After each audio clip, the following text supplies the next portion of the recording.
एक युवक के बड़े बड़े सपने थे और उसकी कुछ इच्छाएं थी।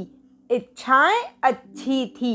वह चाहता था कि इस दुनिया में सभी सुखी हो, सभी के पास धन हो, सभी ईमानदारी से काम करे, कोई भूखा ना सोए, सब खुश रहें। उसने सुना था कि हम जैसा सोचते हैं वैसा ही होता है और हमारी इच्छाओं को यह ब्रह्मांड पूरा कर देता है। इसीलिए वह इन इच्छाओं को लिए हुए दिन रात सोचता रहता, लेकिन हुआ कुछ भी नहीं। वह देखता कि दुनिया में दुख है, तकलीफ है, बेईमानी है, लोग एक दूसरे से नफरत करते हैं। उसकी इच्छाएं पूरी नहीं हो रही थी। तब एक दिन उसके मन में एक नई इच्छा ने जन्म लिया। उसने सोचा कि मैं एक बड़ा हीरे मोती का व्यापारी बन जाता हूँ और मैं एक बड़ा व्यापारी बनूंगा। वह दिन रात इस इच्छा को लिए हुए इस बारे में सोचता रहता। वह सोचता कि कहीं से मुझे हीरे मोती परे मिल जाएंगे और मैं उनसे एक बड़ा व्यापार शुरू कर दूंगा। फिर सोचता कि कहीं से कोई एक सेठ आएगा और मुझे कुछ हीरे मोती देकर जाएगा और वह मेरे व्यापार में भी मेरी सहायता करेगा। मैं एक बड़ा व्यापारी बन जाऊंगा और वह सेठ अपनी लड़की से मेरा विवाह कर देगा। तब मेरे जीवन में खुशियां ही खुशियां होंगी। ऐसी ही काल्पनिक सोच वह दिन रात बनाता रहता, लेकिन होता कुछ नहीं। जब उस युवक के पिता को यह पता चला कि उसका बेटा एक हीरे मोती का व्यापारी बनना चाहता है, तो उसे बड़ी खुशी हुई। उस पिता ने अपनी कुछ संपत्ति बेचकर उस बेटे को 3 हीरे और 3 मोती दे दिए और कहा, बेटा मैं जानता हूँ कि तुम हीरे मोती के व्यापारी बनना चाहते हो। मैं तुम्हारे लिए बहुत खुश हूँ।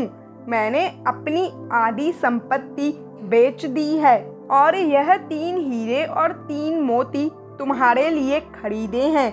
इनसे तुम व्यापार शुरू करो। तुम जब सफल हो जाओगे तब मुझे बहुत खुशी होगी। लेकिन उस लड़के को यह 3 हीरे और 3 मोती कम लग रहे थे। उसने सोचा कि इन हीरे मोती से क्या होगा, कम से कम 1000 हीरे और मोती तो होने ही चाहिए थे। एक बड़ी दुकान होनी चाहिए थी। कुछ लोग मेरे नीचे काम करने वाले भी होने चाहिए थे। जब यह बात उसने अपने पिता को बताई तो पिता ने कहा, बेटा शुरुआत पहले कदम से ही होती है। हम कभी भी एक समय पर 1000 कदम नहीं चल सकते। पहला कदम, फिर उसके बाद दूसरा कदम, फिर तीसरा कदम, ऐसे ही आगे बढ़ते जाते हैं और रास्ता तय कर मंजिल पर पहुंचते हैं। तुम इनसे व्यापार तो शुरू करो, बाकी सब अपने आप हो जाएगा। उस युवक ने व्यापार आरंभ किया और सोचने लगा कि मैं 1 महीने में ही ऐसा व्यापार करूंगा कि बड़े बड़े व्यापारियों में मेरा नाम शामिल हो जाएगा और एक बड़े व्यापारी की लड़की से मैं शादी कर लूंगा। तब मेरे जैसा व्यापारी यहाँ कोई नहीं होगा। लेकिन ऐसा कुछ नहीं हुआ। 1 महीने में भी किसी ने उसके उन 3 हीरे मोतियों में से कुछ नहीं खरीदा। वह निराश हो गया। उसे लगा कि अब कुछ नहीं हो सकता, वह बड़ा व्यापारी नहीं बन सकता। अपने पुत्र को निराश होता देख उस पिता ने अपने पुत्र से कहा, निराश होने की आवश्यकता नहीं है। हमें पहले बाजार को समझना होता है। जब हम परिस्थितियों को समझ जाते हैं तभी हम बाजार में कुछ भी बेच सकते हैं। तुम यह पता करो कि बाजार में किस प्रकार के हीरे मोती की मांग है। इन 3 हीरे मोती को बेचकर उन्हें खरीद लो। पुत्र ने कहा, पिताजी मैंने यह पता किया था, लेकिन इन 3 हीरे मोतियों को बेचकर भी मैं उन हीरे मोतियों को नहीं खरीद सकता। उसके लिए अधिक धन चाहिए। पिता ने बची हुई संपत्ति भी बेच दी और अपने पुत्र को धन इकट्ठा करके दिया और कहा, पुत्र, अब बस हमारे पास रहने लायक यह जमीन ही बची है। यह धन ले लो और कुछ अच्छे हीरे मोती खरीद लो। अब यह तुम पर निर्भर करता है कि हमारे हालात आगे अच्छे होंगे या बुरे। पूरी मेहनत करना, कोई कसर मत छोड़ना। पुत्र ने उन 3 हीरे मोती को बेचकर और उस धन से जो पिता ने दिया था 2 हीरे और 2 मोती खरीदे। उसने उन 2 हीरे मोतियों से दोबारा व्यापार आरंभ किया और सोचने लगा कि मेरे इन हीरे मोती की चर्चा दूर दूर तक होगी और राजा स्वयं मेरे हीरे मोती खरीदने आएंगे और होनहार, तेज और बुद्धि वाला लड़का देखकर अपनी लड़की की शादी मुझसे तय कर देंगे। लेकिन 1 महीना बीत गया और उसके पास कोई नहीं आया। किसी ने उसके हीरे मोतियों में कोई दिलचस्पी नहीं दिखाई। वह फिर से गहरी निराशा में चला गया और वह अपने पिता के पास वापस आया और उनसे कहने लगा, पिताजी, मैं व्यापारी बनने लायक ही नहीं हूँ। आप यह दोनों हीरे मोती रख लीजिए। पिता ने कहा, कोई बात नहीं, यह दोनों हीरे तुम ही अपने पास रखो और फिर से कोशिश करो। युवक ने दोनों हीरे मोती अपने पास तो रख लिए, पर उसके मन में गहरी निराशा थी। वह फिर से सोचने लगा, काश दुनिया में सबके पास एक समान धन दौलत होती। ना तो कोई अमीर होता ना गरीब। जो कोई जो कुछ भी करना चाहता वह तुरंत हो जाता। मैं व्यापार करता और तुरंत ही बड़ा व्यापारी बन जाता। अब तो कोई मुझे अपनी लड़की भी नहीं देगा। एक दिन युवक के मन में ख्याल आया कि वह अपने घर से कहीं दूर चला जाए, जहां पर उसके परिवार की जिम्मेदारी ना हो। अपने अकेले का ख्याल तो वह खुद रख सकता है। फिर उसने सोचा कि मैं सन्यासी बन जाता हूँ, मान सम्मान भी मिलेगा और जिम्मेदारियों से छुटकारा भी। यही सोचकर एक रात अपने घर से वह उन 2 हीरे मोतियों में से एक हीरा और एक मोती लेकर चला गया। जाते समय उसके ख्यालों में था कि वह बाहर मर्जी की जिंदगी जिएगा, न किसी की रोक टोक होगी और ना ही किसी को जवाब देना होगा और ना ही किसी की जिम्मेदारी होगी। जीवन को पूरी मस्ती में जीऊंगा। घर से जाते ही उसने वह एक हीरा और मोती बेच दिया और 6 महीनों तक आराम से जिंदगी को काटा। अब उसके पास धन समाप्त हो गया था। उसके पास खाने के लिए भी पैसे नहीं थे और भूख किसी से बर्दाश्त नहीं होती। एक रात वह भूख चिल्लाता हुआ इस आस में कि कोई उसे भोजन के लिए कुछ दे देगा, एक रास्ते पर दौड़ता जा रहा था, लेकिन उसे किसी ने भोजन के लिए कुछ भी नहीं दिया। तब उसे अपने घर की याद आई, अपने माता और पिता की याद आई। लेकिन वह अब घर कैसे जाए? घर जाने के भी पैसे नहीं थे और ना ही घर जाने की हिम्मत शरीर में बची थी। वह एक पेड़ के नीचे बैठा रो रहा था। तभी उसे एक आवाज आई। उसने आवाज का पीछा किया और देखा एक भिक्षु नदी के किनारे पर बैठकर जोर जोर से बोल रहा था, जो तुम चाहते हो वही तुम पाते हो, जो तुम चाहते हो वही तुम्हें मिल जाता है। बार बार वह यही बात दोहरा रहा था। युवक उस भिक्षु के पास गया और कहा, जिसे जो चाहिए वह मिल जाता है।